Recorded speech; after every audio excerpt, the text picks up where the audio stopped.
Miss Catherine Bernardo, totoo nga ba mga balita na may malaking pinagsisisihan sa kanyang naging desisyon? Ang lahat ng yan, but before that, if you haven't subscribed yet to my YouTube channel, please don't forget to like, share, and subscribe at hit mo na rin ang notification bell for more showbiz updates. Bago tayo of course magpatuloy sa ating updates for today's video, nais ko pong pasalamatan kayo for always watching and trusting this channel. Thank you so much sa inyong laging panonood at palagi ang pagsubaybay sa mga updates po natin. Maraming salamat po.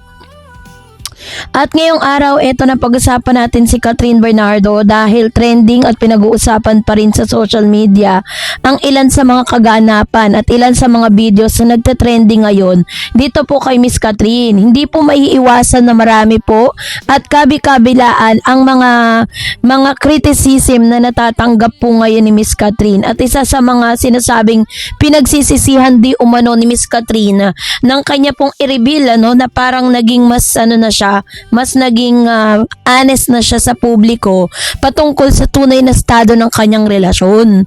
So, muling naging sentro ng usapan sa mundo ng showbiz ang kapamilya superstar na si Catherine Bernardo matapos lumabas ang balita na may ilang mga tagahangang umano'y tumigil na sa pagsuporta sa kanya.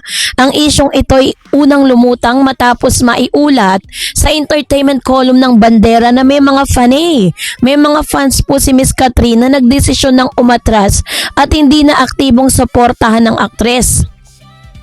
Ang balitang ito ay agad na naging mainit na paksa sa social media dahil matagal nang kilala si Catherine bilang isa sa mga artistang pinakamalakas at pinakamatatag na fandom sa Pilipinas. Kaya naman maraming netizen ang nagtaka kung ano nga bang dahilan kung bakit may ilan na tila tinalikuran ang kanilang dating iniidolo. Bago natin talakayin ang kontrobersyal na mahalagang balikan kung gaano kalaki ang pangalan ni Miss Catherine Bernardo sa industriya ng showbiz. Sa loob ng maraming taon, kinilala siya bilang isa sa pinakamatagumpay na artista ng kanyang henerasyon.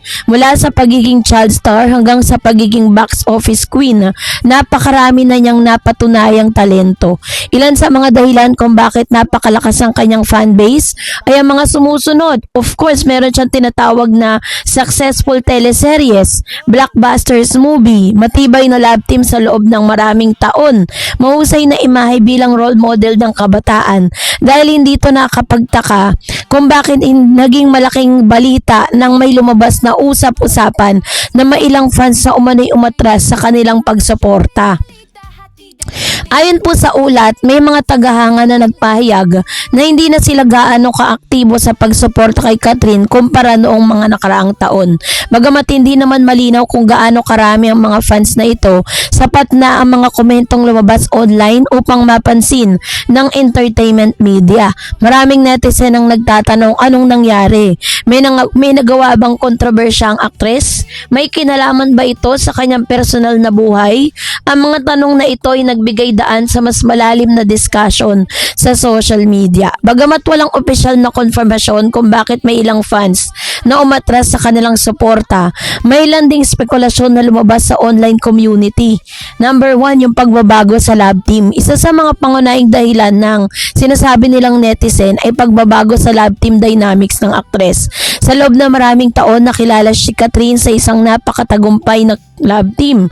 Nang magkaroon ng pagbabago sa kanyang karera at personal na buhay, may ilang fans tinatira na hirapang tanggapin ang bagong desisyon at direksyon ng kanyang buhay.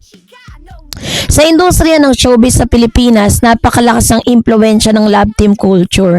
Kaya kapag nagkaroon ng pagbabago, natural na may ilang fans na maapektuhan.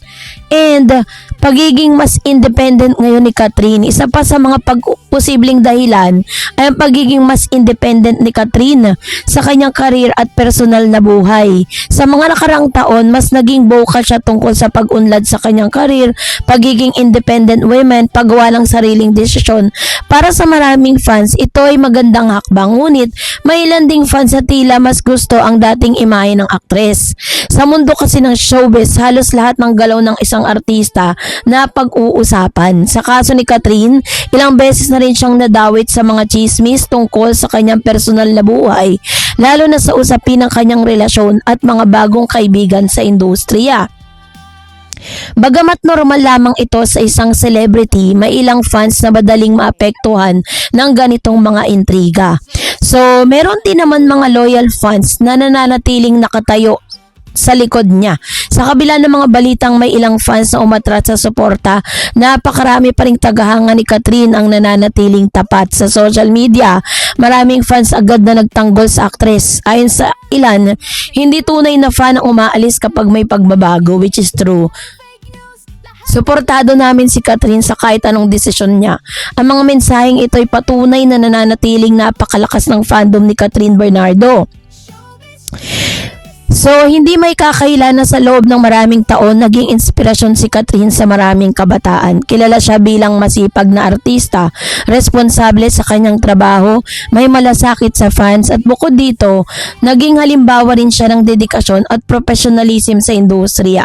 Sa murang edad, napatunayan niyang kaya niyang matagumpay hindi lamang dahil sa kanyang kasikatan kundi dahil sa tunay na talento. So, yung chikang ito ay nagsimula nang kumalat ang ilan sa mga videos na kung saan very vocal at talagang hindi na po itinatago ni Miss Catherine Bernardo ang tunay niyang relasyon sa isang politiko na si Mayor Mark Alcala. Nag-ugat ang lahat ng ito dahil maraming mga nagkomento na pinalitan daw ni Miss Catherine Bernardo ang isang red flag na lalaki na kanyang ex-boyfriend na si Daniel Padilla. Red flag daw yon, sabi ng mga netizen, pero nagpalit din siya ng mas red flag. Ang mahirap kasi sa mga netizen is porket nabalitaan natin na itong si Mayor napakaraming mga girlfriends at hindi talaga siya into a long-term relationship kasi parang lahat ng karelasyon niya is hindi tumatagal ng ilang taon. Hindi katulad si Catherine tsaka si Daniel noon. Umabot sila ng 11 years bago sila naghiwalay. So dahil dito, maraming mga fan na parang hindi po ganun believe dun sa naging desisyon ni Miss Catherine. Pero base po sa kanya is nagpapasalamat siya sa mga fan na talagang nagtitiwala at iginagalang yung kanyang naging desisyon. Kasi at the end of the day, kahit ano pang sabihin ng mga tao, kahit ano pang sabihin ng mga fans, bashers kay Catherine Bernardo, siya pa rin naman talaga magde-decide for herself. Kung tayo wala naman talaga tayong say para sa kanyang mapipili. Kung tayo gusto natin si Alden Richards ang kanyang makatuluyan, of course. Kasi na kay Alden naman na talaga lahat ng karakter ng isang lalaki na hinahanap ng isang babae. Kumbaga stable na rin si Alden. Nasa marrying age na si Alden. Napakayaman. Kumbaga buhay na buhay ka na doon kahit di ka mag-artista. Pero at the end of the day, it's all about Catherine. Siya pa rin po ang magde-decide para sa kanyang sarili. Kaya naman parang medyo off lang na pati yung mga fan or should I say you have all the rights to decide if you want to follow or if you want to support Catherine Bernardo sa lahat ng mga endeavors niya, sa lahat ng mga endorsement niya, at sa lahat ng mga projects niya. Kasi nasa sa inyo po yung desisyon. And at the same time, on the other hand, nasa kamay din ni Miss Catherine Bernardo ang desisyon kung sino ang taong gusto niyang makasama. So yun po yung dapat nating maunawaan. So kayo po, anong yung saloobin patungkol dito? Mag-comment kayo sa comment section. And that's it for today. For more videos and updates, please don't forget to like and subscribe, and please don't forget to follow my Facebook page, Dar Eds TV and Dar Eds channel. God bless everyone.